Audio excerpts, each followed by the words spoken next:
شروع اللہ کا نام لے کر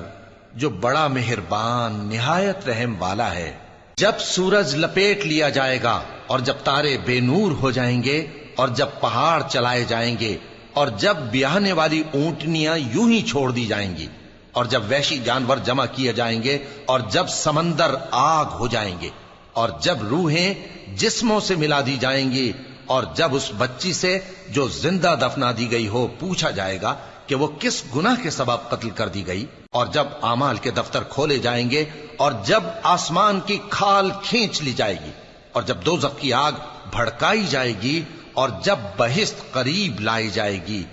تب ہر شخص معلوم کر لے گا کہ وہ کیا لے کر آیا ہے۔ پس میں ان ستاروں کی قسم کھاتا ہوں جو پیچھے ہٹ جاتے ہیں اور جو سیر کرتے اور غائب ہو جاتے ہیں،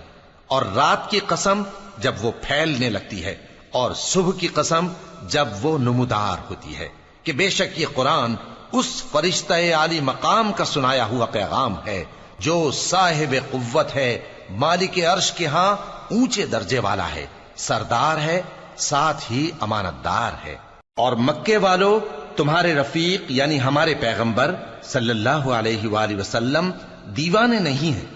اور بے شک انہوں نے اس فرشتے کو آسمان کے کھلے کنارے پر دیکھا ہے، اور وہ غیب کی باتوں کے ظاہر کرنے میں بخیل نہیں، اور یہ کسی شیطان مردود کا کلام نہیں ہے۔ پھر تم لوگ کدھر جا رہے ہو؟ یہ قرآن تو تمام جہانوں کے لیے نصیحت ہے، یعنی اس کے لیے جو تم میں سے سیدھی راہ چلنا چاہے، اور تم لوگ کچھ بھی نہیں چاہ سکتے مگر وہی جو اللہ رب العالمین چاہے۔